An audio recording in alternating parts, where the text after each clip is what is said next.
Welcome back to CS Coins, everyone. Today I'm going to be hunting a $1,000 half-dollar bag. I have not hunted a half-dollar bag in quite some time, but I called ahead and this one did have a bag ready for me. It was about 3 hours of driving. It was a lot of driving and a lot of work to get this bag, so I'm hoping it pans out. I did see some silver rims on the outside of the bag, so I do think we will have at least some silver.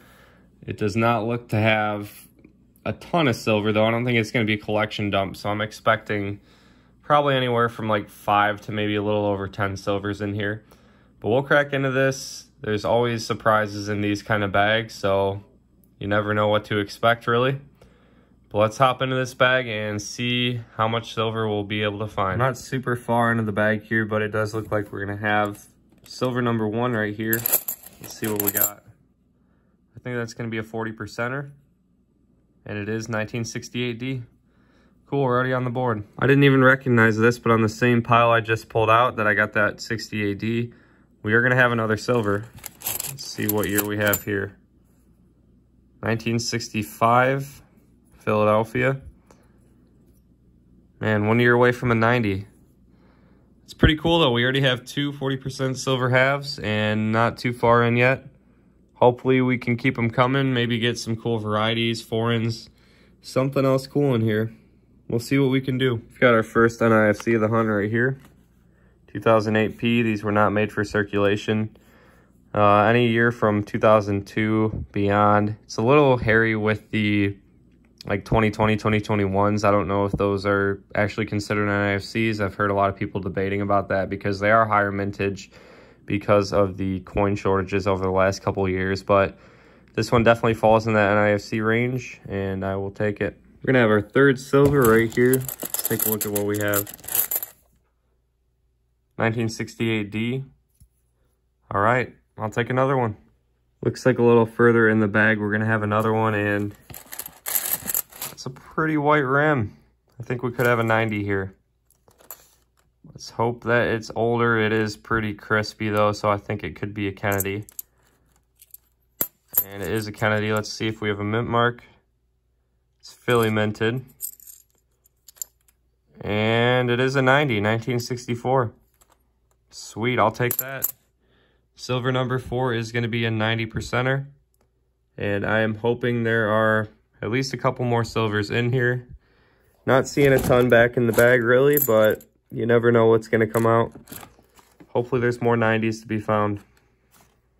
I just pulled out another silver, and I'm kind of torn if this one's a 40 or a 90. I'm thinking it's a 40, but it did look pretty white coming out. So let's see if we can get something good here. It's just going to be a 1967, but I'm happy to have the 5th silver out of the bag. I was hoping I could redeem this for a 1/4 pounder with cheese, but this expired 7 years ago. I might still try to take it to McDonald's and see what they'll do for me. I'm kidding. I'm not a fan of McDonald's really, but kind of funny what you'll find in these bags. People just toss anything in those machines and they end up in the bag. We'll see if there's anything good. Maybe one of these that has not passed the expo day yet. It looks like silver number 6 for the hunt just popped out along with something pretty disgusting. I do not want to get close to touching that. But we are going to have a 1968D. Second to, actually third to last year of the 40%ers. They did make them in 1970 for mint sets. But that's cool.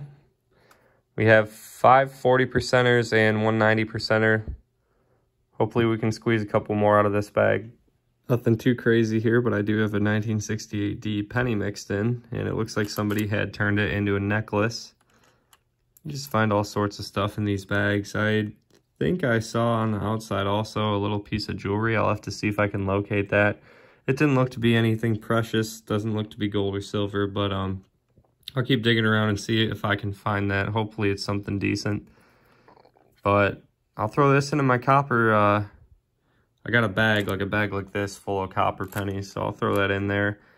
Not worth holding on to for anything interesting. Somebody just popped a hole into it, but just thought I'd show you guys. So I'm not going to have silver in this handful. It's all going to be clad, but I do think I could have an NIFC here. We've got a really bright rim. Let's take a look. pretty new to me. Let's take a look at what year. 2014 P. I will take another NIFC. That's only the second of the hunt, so we are beating that in silver, and I hope silver gains a bigger lead than that even, because I would like more than 6. 6 isn't bad, but I'd like to get closer to 10. I think I've located that piece of jewelry I had seen earlier. It really doesn't look like it's made out of anything good. Not sure what's going on there. That could be a religious pendant. I'm not quite positive on that. But it does look like it's made out of a pretty cheap metal. I don't think it's going to be silver or gold or anything quite like that. But I will put it aside. It's still kind of a cool oddball find. And we'll keep at it. My hands are getting really dirty. I'm going to need a wash pretty soon. These are some pretty gross coins. Well, I just came across this penny, and I'm pretty sure this is just going to be damaged, but I have no clue what happened to this to give it this look. I have put pennies on train tracks when I was little, just seeing what they would do, and that makes like a big pancake looking shape. It's nothing like this. I don't know what could have done this, but this penny's been through a lot. There's all sorts of mangled up coins in these bags. Like we got quarters that are all chewed up, all sorts of denominations. We got a dime right here. Just crazy what the machine can do to these coins. I'm sure some of these coins were pretty bad before they came into the machine, but the machine kind of spins them around, tosses them around, bangs them against metal and other things like that. So it can be pretty rough on them. I'm glad we haven't found any good coins that were this beat up yet. Got a find here at the bottom of the bag that likes to show up from time to time in these type of bags. It is going to be a piece of glass. I've been cut by these before. I've found razor blades in the bags. You just never know what's going to get into those bags, and some of it can be pretty shady. I'm sure if I wasn't being careful, I could get pretty hurt on something like this. So always want to be careful if you're going to be looking through bags like this. That's a wrap on the $1,000 half-dollar bag today. I didn't get as much silver as I was hoping to, since I did make a long drive to get out here to get this bag. But I am happy that we came away with some stuff, especially a 90%er, 1964 Philly. And we did come away with 5 40%ers, various dates here. We got a 68D, 65, 68D, 67, and another 68D. Not a bad chunk of silver. I don't know the current like melt prices off the top of my head for all these, but I would imagine we've probably got about, let's see, I'd say around 20 bucks in silver probably. Give or take a couple bucks, but not too bad.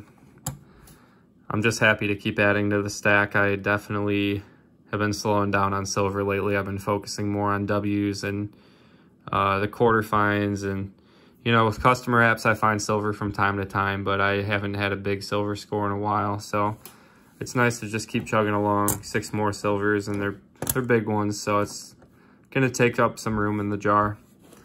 We've got a couple not intended for circulation NIFC coins here. 2014 P. We got a black hair from the bag here, and we've also got a 2008 P. It's usually not the case. I usually find a lot more NIFCs than I do silver. It was cool to get more silver in this bag. Not a lot of finds in this bag compared to how much I normally can expect, but you know, we didn't get a terrible amount of silver. And then we got this little charm or pendant here.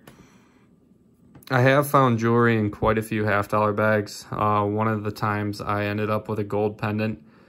I don't think I found silver jewelry yet. This definitely looks to be some kind of pot metal. Nothing valuable there at all. But it's still neat to find little things here and there like that. Something different than coins. But that's it for the hunt. I hope you guys enjoyed this one. I definitely enjoy looking through the half-dollars. I don't think there's any bags that are close to being full in my area quite yet. I might have to give it another month or so for the halves to replenish around me, but I do have a few bags that should be pretty promising. I went and looked at one of them, one of my spots that I pick up at, and there was under $100 in halves in there, but I saw a lot of silver. So I tried to buy it then and there. They wouldn't let me. But that bag, you can probably expect a video on that within the next couple months. I think it'll be a really good one. But in the meantime, I'm going to keep probably hunting more boxes and customer wraps for the time being. Kind of gonna phase out of the bags a little bit here just because it's a lot more work. You know, because I gotta hand roll all these coins. So if I'm doing quarter bags or dime bags 2-3 times a week, it's just gonna burn me out, take way too much time. So focus is going back to the boxes. I'm probably gonna focus most on quarters and nickels just because I get the most finds with that. But I will be hunting a lot of customer wrap dimes when I come across them. So stay tuned. I do have a machine wrap quarter box on deck. I'm probably gonna do a quarter video for the next one. But thanks again, guys, for watching this one. If you're new to the channel, smash that subscribe button for more coin roll hunting videos. Leave a like if you've been around or if you're new and you appreciate the content. The likes help me to grow my channel. And I hope everyone has a great week.